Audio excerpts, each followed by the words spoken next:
India sought to extract political gains from a human tragedy by spurning my sincere offer of an independent international investigation into the Pahalgam incident.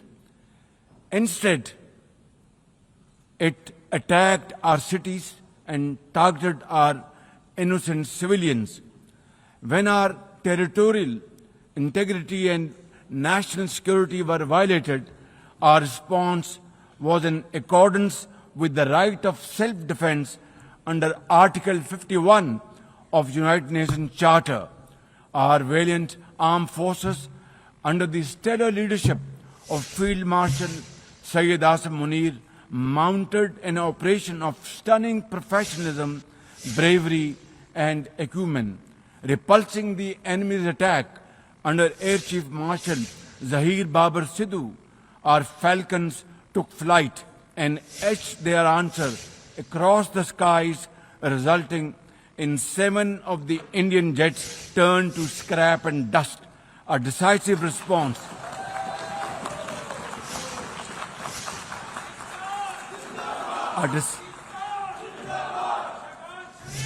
A decisive response to the aggressor that will echo through the annals of history.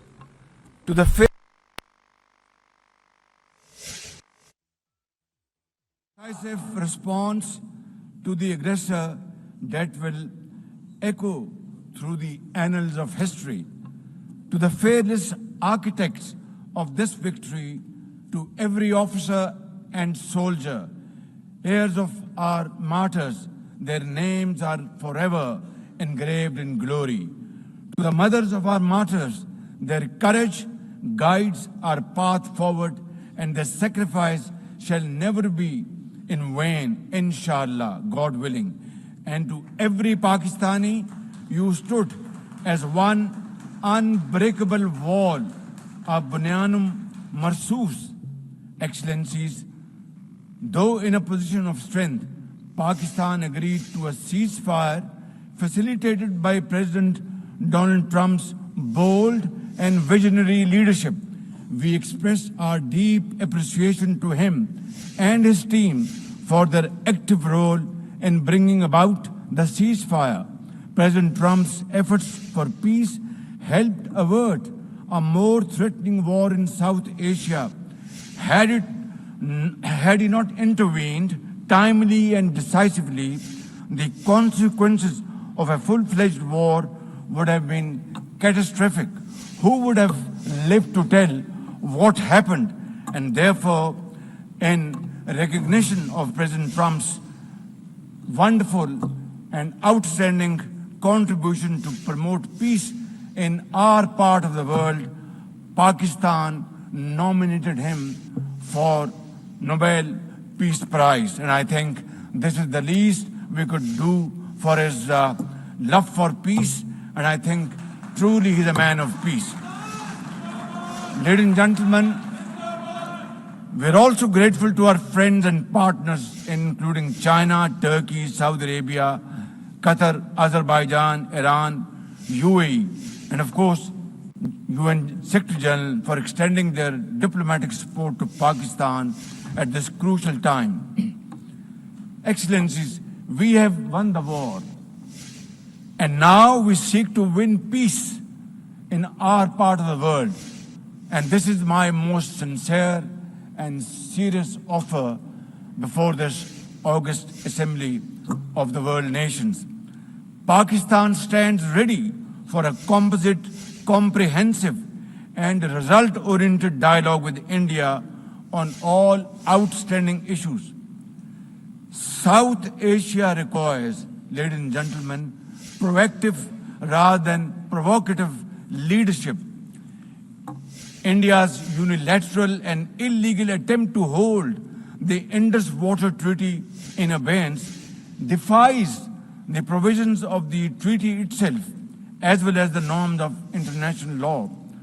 Pakistan has made it abundantly clear, and let there be no doubt once again in anybody's mind, as I said last year in this hall, from this podium, we will definitely and ardently defend, inshallah, the inseparable right of our 240 million people on these waters. To us, any violation of this Indus Treaty represents an act of war. Ladies and gentlemen, through this august house,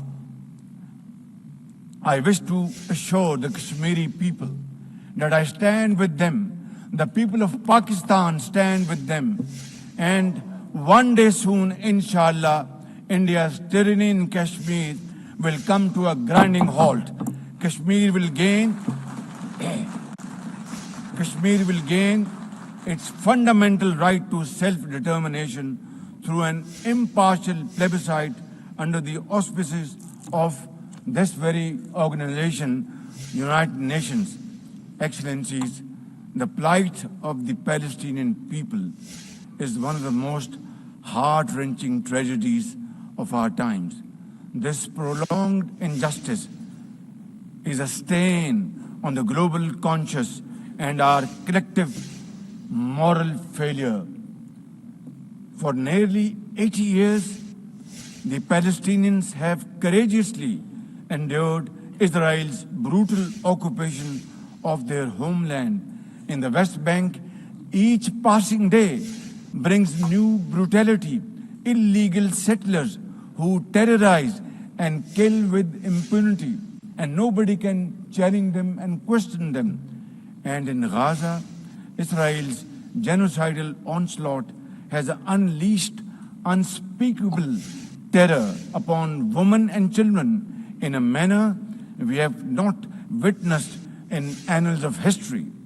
In blind pursuit of its nefarious goals, the Israeli leadership has unleashed a shameful campaign against the innocent Palestinians, which history will always remember as one of its darkest chapters. But speak we must, Madam President, we must speak and speak loud and clear.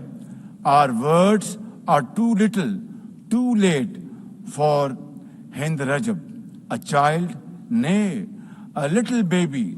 We have all heard her trembling voice on that phone call, which little Hind made as she struggled to stay alive under Israeli onslaught and atrocities. Can you imagine that little girl, Hind Rajab, as if she was our daughter? Can you imagine not having the compassion to spare her life?